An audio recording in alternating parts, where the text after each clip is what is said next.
Fala galera, beleza? Você está no Bora Mundo e hoje a gente vai começar mais um vídeo de psicologia, certo? Estamos falando de psicologia institucional e agora a gente vai falar sobre a psicologia da dinâmica dos grupos, entender um pouco como é que funciona a dinâmica dos grupos. Ponto importante, a gente vai usar a teoria do Kurt Lewin, tá certo? O livro que eu estou usando, para você que não sabe ainda, eu estou usando o livro Psicologias, tá certo? É um livro muito bacana, é um livro base aí para você que está começando o estudo de psicologia, tá certo? E aqui no canal tem mais de 100 vídeos de psicologia. A teoria do Kurt Lewin vai sair lá para mais ou menos aí 1950 alguma coisa. 1953, nós já conseguimos encontrar um grande compilado sobre as suas teorias, tá certo? Das pessoas que acabam estudando com ele posteriormente vão evoluindo a teoria dele, tá certo?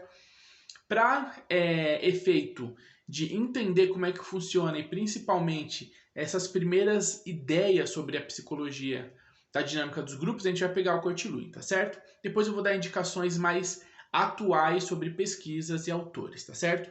São indicações do próprio livro, então isso é muito importante, certo? Então vamos lá, já pega a sua folha, começa a fazer as suas anotações, tá certo? Primeiro ponto importante, tá? Os principais pontos e alguns dos pontos, não são todos, o que a teoria vai abordar sobre a dinâmica dos grupos. Olha só que interessante.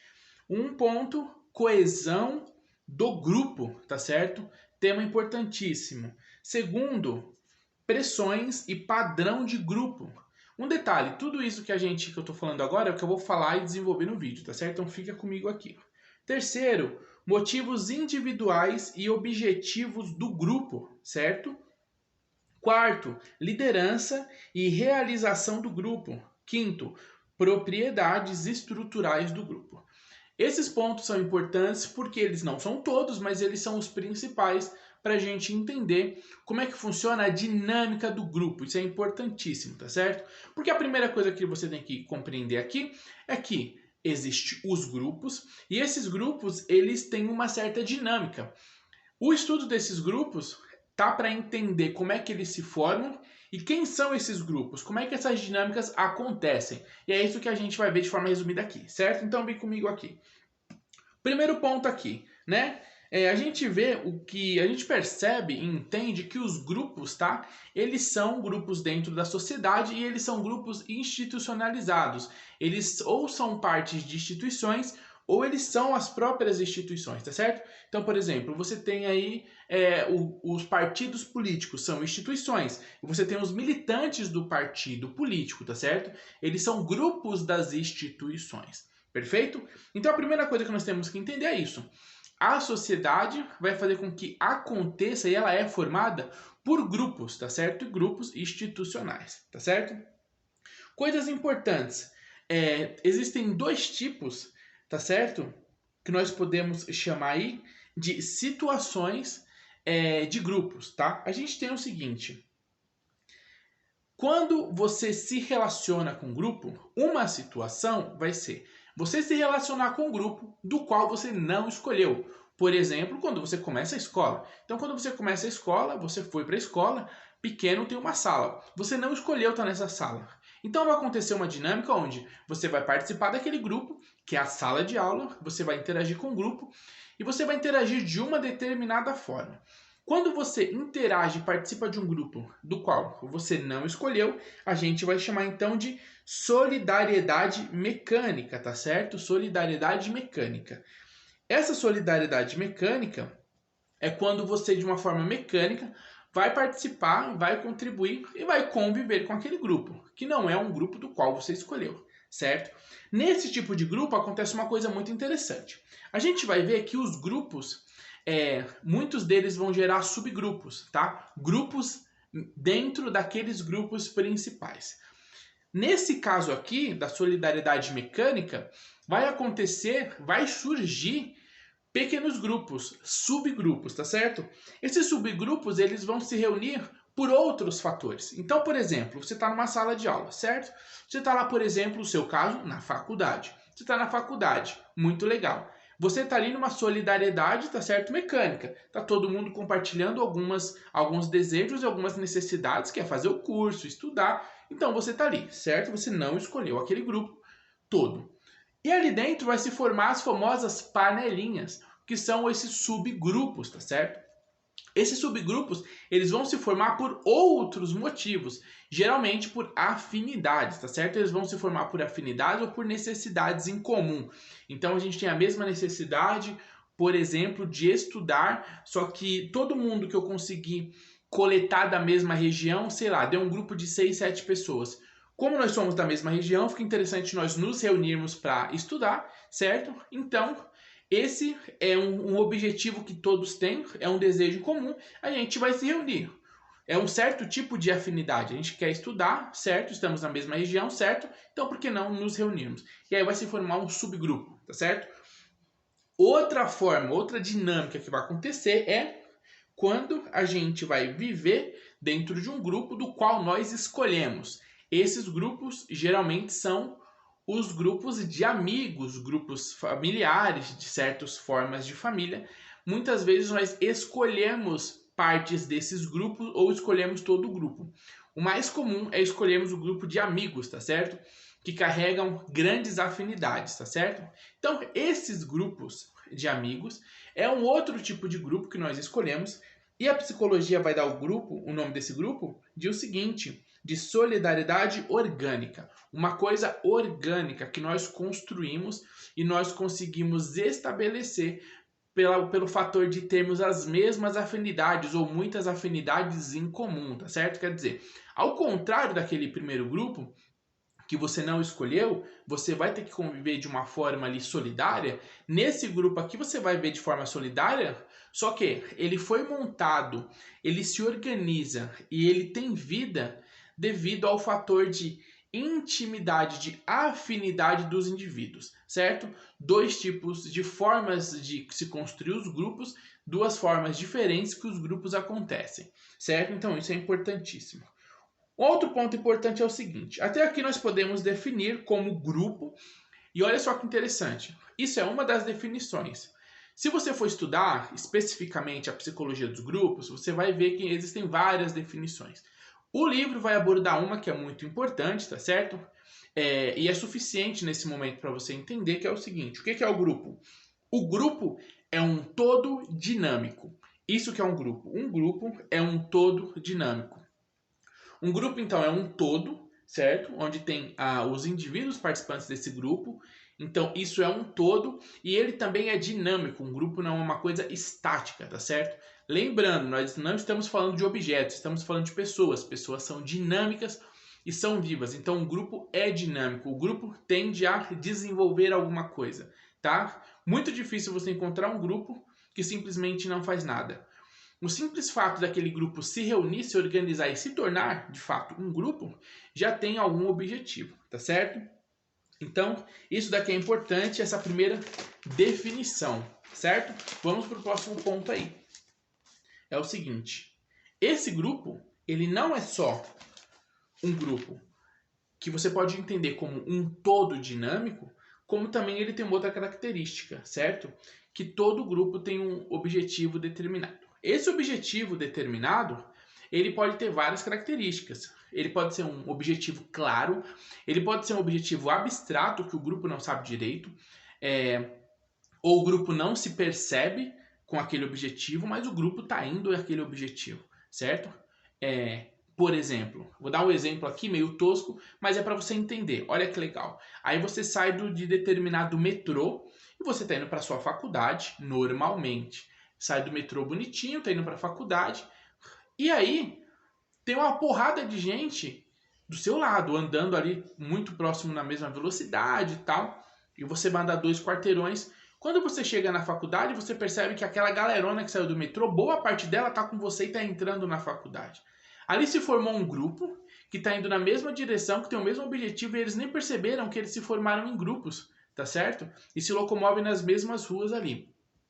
Isso tem vezes que vai se tornar algo consciente. Talvez você já tenha percebido ou tenha ouvido falar assim, vamos por essa rua porque a galera da faculdade aqui, muita gente pega o metrô e é mais seguro porque vai mais gente. Então olha só, vai se formando um grupo onde individualmente eu sei que é interessante a gente ir em uma galera, certo?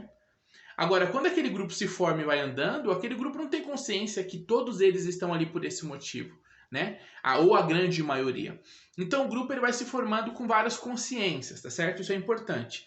Então o grupo sempre vai ter um objetivo, consciente ou inconsciente, certo? Isso é importante. Bom, e agora vamos entender o que é o processo grupal. A gente já entendeu as primeiras características do grupo. E o que é o processo grupal? Como é esse processo de começo, meio e fim do grupo? Como é que ele se estabelece? Quais são as regras para o grupo se manter como um grupo, tá certo? Bom, vamos lá. A primeira coisa é a coesão, tá certo? Coesão. Esse grupo ele precisa ter uma força, uma dinâmica para se manter junto. Coesão é esse ato de ficar junto, de ser coeso, certo? De ser uma estrutura praticamente única. Então a gente tem aqui o comportamento e a adesão, que é o seguinte: toda vez que se forma um grupo, duas características que vão acontecer é a adesão e o comportamento. Por exemplo, um comportamento. Pega aí os góticos, né? Geralmente são adolescentes, jovens, e existe um certo comportamento entre eles. Isso é em todo o grupo, eu estou pegando um recorte que o livro inclusive traz pra gente, certo? Então eles têm uma certa forma de lidar com as coisas, eles têm certos ritos, tá certo? De ouvir músicas, cultuar algum tipo de poesia, arte. E isso vai formar certos tipos de comportamento que aqueles que vão entrar vão ter que aderir a esse certo tipo de comportamento, grande parte, para fazer parte do grupo, para compor o grupo, tá certo? Que é exatamente a adesão, você vai ter que aderir. Então todo grupo tem uma certa característica, para mais ou para menos, ele tem uma característica, certo? E essa característica é uma das coisas que você vai ter que aderir para participar dos grupos, tá certo? Então isso é importantíssimo. Segundo ponto, que é a própria coesão grupal, né? O grupo, para ser o grupo, você vai ter que dividir essas características, tá certo? Você, como, por exemplo, comportamento, e você vai ter que aderir principalmente à dinâmica do grupo de fato. Por exemplo, se você é de um grupo de torcedores de algum time e tem jogos acessíveis, a ideia do grupo é que você participe então desses jogos também, de assistir esses jogos, tá certo? Então essa própria a coesão estar junto meio que exige algumas tarefas, algumas atividades. E quando você entra, você tem que participar dessa coesão. Participar dessa coesão é participar então dessas atividades estabelecidas pelo grupo, certo? Dentro da coesão tem coisas importantes, tem níveis, tá certo? Esses níveis são o seguinte: nós temos na teoria 3 níveis básicos. A gente tem o primeiro nível, que é o alto grau de coesão, tá certo? Por exemplo, de torcida de time. O alto grau de coesão é que existem muitas características que você tem que aderir para de fato fazer parte oficial de uma torcida de um time, tá certo? Então não é simplesmente torcer para um time.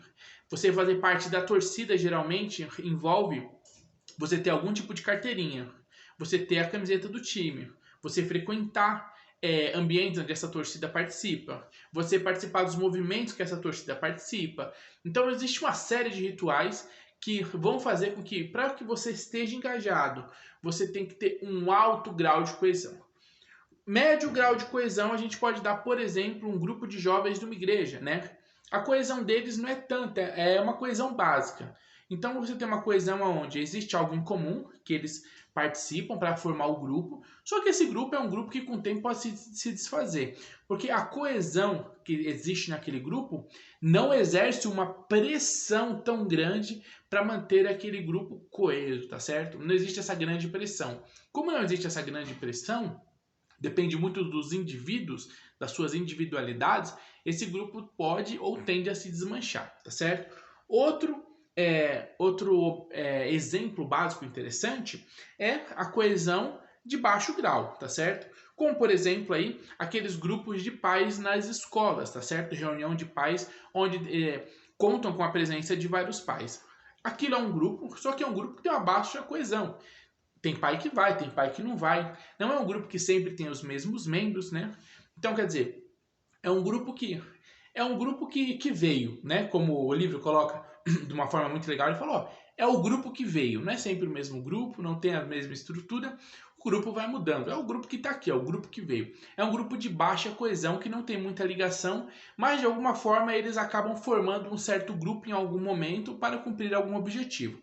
Nesse caso, e saber sobre a participação dos filhos na escola, tá certo? Depois esse grupo se desfaz, tá? Eles não têm grandes ligações, tá certo?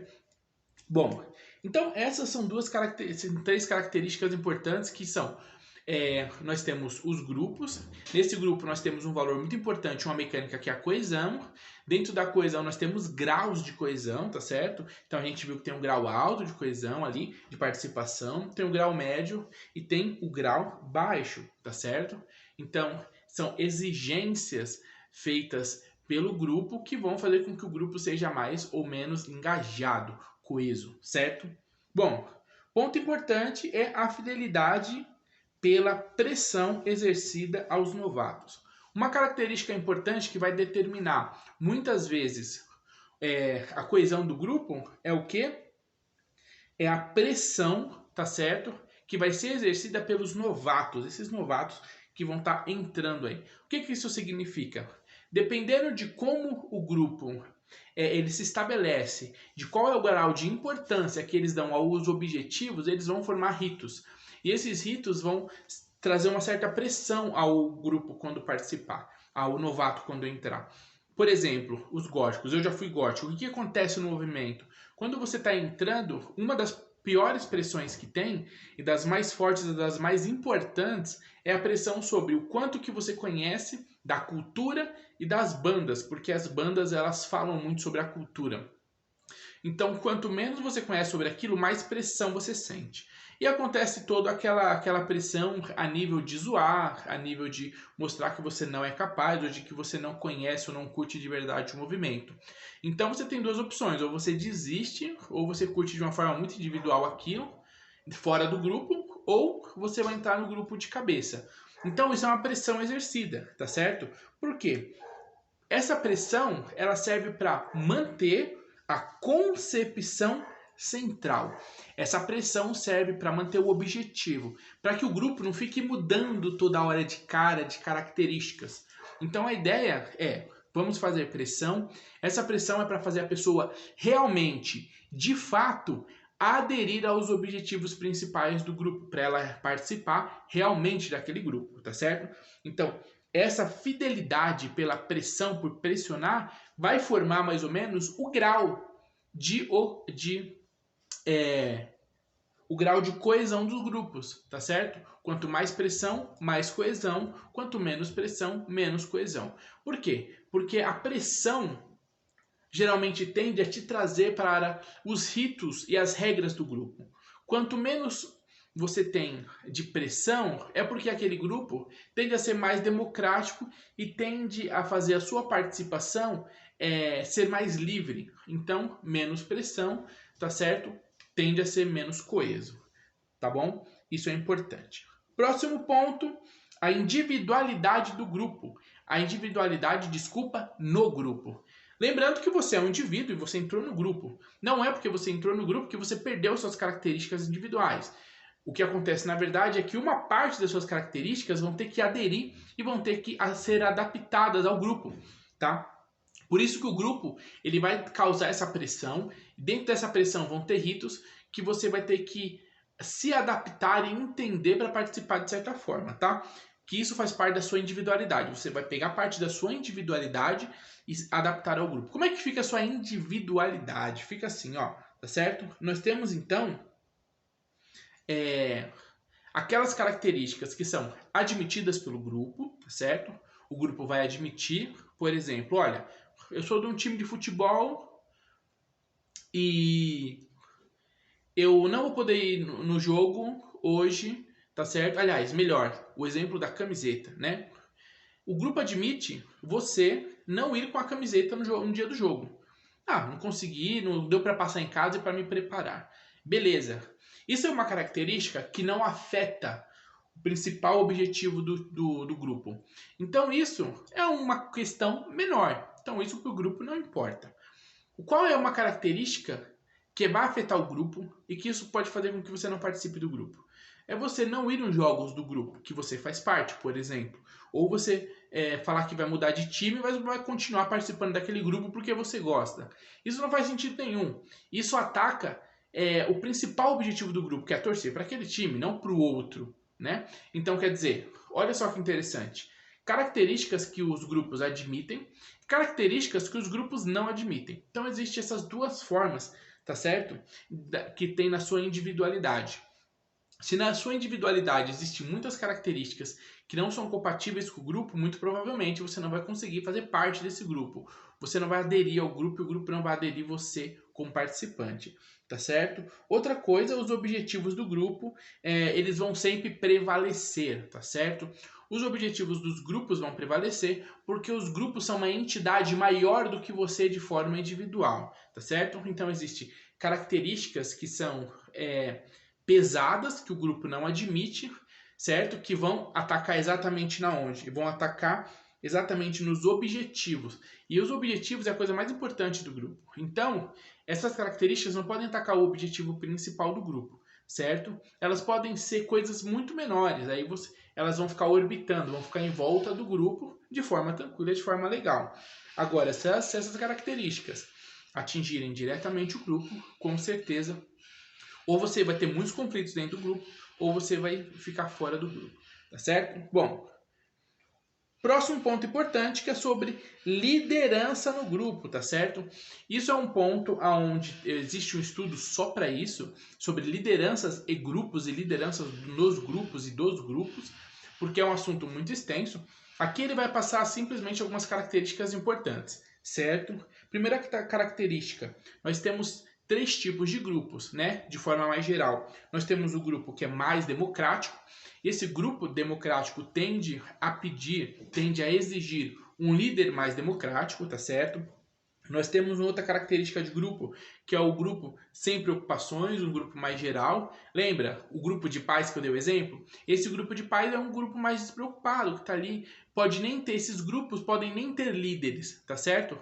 Por exemplo, o grupo que está indo para a faculdade, como eu usei como exemplo no começo, é um grupo que não precisa de um líder, né? Eles estão indo ali, seguindo um certo objetivo, eles não sabem direito que eles são um grupo e tem uma certa coesão, mas eles estão existindo e ali eles não precisam de uma liderança e tal. Isso é um tipo, né? Outro tipo é um grupo mesmo, existir, mas não precisar de uma liderança. Se você marca com o time de futebol, churrasco, ou seja lá com o que for, toda a quinzena e reunir aquele grupo para curtir, comer uma carne, trocar uma ideia, às vezes não tem um líder, né? As pessoas se auto-organizam ali e formam um grupo. Não é um grupo mais assim, eu vou, se der eu vou, se não der eu não vou. É um tipo de grupo que é esse grupo sem preocupação. Esses grupos mais sem preocupações existem em todos os lugares. E todos esses grupos existem em todos os lugares, né? Numa empresa pode ter um grupo que é mais autoritário, só que também pode ter um grupo que é mais despreocupado. E ainda assim é um grupo, tá certo? E terceiro grupo, que são os grupos autoritários, que vão exigir, então, um líder autoritário, tá certo? Um líder aí que se dê para a gerência desse grupo, tá certo? Geralmente, e uma das coisas importantes que essa pesquisa mostrou do Leary, é que é o seguinte, de todos esses grupos, os grupos democráticos são os grupos que têm uma vida maior, uma longa vida, uma duração muito maior, tá? Esses grupos democráticos têm um mecanismo de se refazer e de se auto-organizar de uma forma muito interessante, tá certo? Então, perto desses dois outros grupos aqui, são os grupos que têm mais vida, certo? Mais fôlego, conseguem levar mais tempo. Uma das coisas importantes é porque o grupo autoritário, ele depende muito do líder, né? O grupo autoritário, ele depende muito de um líder que vai se colocar como uma certa autoridade, tá certo? Vai se colocar numa postura onde ele manda, onde geralmente ele que decide as posições, né? Ele decide todas as estratégias, geralmente ele é o grande indivíduo e grande mente do grupo, né? Não que ele seja a totalidade, mas ele é grande parte disso, e quando ele pisa na bola, ou quando ele começa a se desvirtuar da ideia, ou quando simplesmente acaba a participação dele no grupo, o grupo tende a se dissolver, né? Então, o grupo depende muito do líder, tá certo? E muito menos dos indivíduos, coisa que tem já de uma forma melhor no grupo democrático. E a dissolução rápida do grupo, que não tem muitas preocupações ali, esse grupo mais neutro, porque exatamente eles não têm objetivos claros e uma pressão que vai ser exercida para eles se tornar mais coesos. Esses são grupos menos coesos, tá certo? Bom, como nós vimos, existem várias teorias, aqui o livro não vai abordar, só o resumo dessa teoria com os principais pontos já está em 25 minutos, olha quanta coisa bacana, certo? Então, existem várias teorias, tá? E aqui eu vou deixar, eu nem pesquisei como é que fala esses nomes, mas eu vou deixar para vocês 3 nomes que o livro vai indicar, das teorias já um pouco mais avançadas, é interessante você ler. Eu vou falar aqui, tem o Jacob Moreno, tá certo? Ele trabalha na área do psicodrama. Tem o J.J. Anzini, se eu não me engano, é assim que se fala, tá certo? Eu vou deixar aqui na descrição o nome deles, você pode pesquisar, tá certo? E é importante ler, ele tem textos importantes que fala sobre a discussão sobre os grupos, tá certo? E tem o outro que é o W. Bion, provavelmente, o nome vai estar aqui na descrição, que é uma visão mais psicanalítica dos grupos, tá certo? Bom, por que então que é importante você ter essa introdução sobre os grupos? Primeiro ponto, quando você entende o que é um grupo, como você já percebeu e já entendeu, você vai entender coisas importantes. Primeiro, aquele grupo ele existe. E você vai entender que é importante você já analisar as principais características. Analisando as principais características e entendendo as principais características, você já vai entender o porquê que as pessoas estão naquele grupo. E aí você vai entender que aquelas pessoas compartilham das mesmas vontades principais daquele grupo, certo? Então o fulano ele tem uma certa religião porque ele compactua de certa forma com a maioria das características daquela religião. E quanto mais compacta for aquela religião e aquele grupo, né, ou aquele grupo de fé e tal, mais características ele tem que tem a ver com aquele grupo, que faz parte daquele grupo. Então assim você já consegue analisar uma série de questões como comportamento, pensamento sobre concepções de vida, concepções de questões positivas e negativas, concepção sobre o mundo, visão filosófica das coisas. Isso já te traz uma bagagem muito grande, tá certo? Então, você pega, por exemplo, um adolescente, que é o público que eu gosto de trabalhar e estudar, pelo tipo de roupa, pelo tipo de grupo, pelo que ele fala, você já consegue construir muito da personalidade daquele adolescente. Então, a ideia de entender o grupo te entrega muita informação, certo? Para análise, isso é muito importante, para entender melhor a dinâmica da sociedade, certo? Bom, é isso aí, espero que você tenha gostado. Não acabou. Próximo vídeo, ó, vou dar até um spoiler. Próximo vídeo é os grupos operativos. A gente vai falar um pouquinho sobre grupos operativos, tá certo? Espero que você tenha curtido e até o próximo vídeo. Não se esquece, vem ser membro do canal para você ajudar o canal a soltar mais vídeos. E lá na área de membros tem muito vídeo legal sobre estudo de desenvolvimento cognitivo, certo? Tamo junto, compartilha na sua sala para o pessoal estudar também esse tema e até mais. Valeu!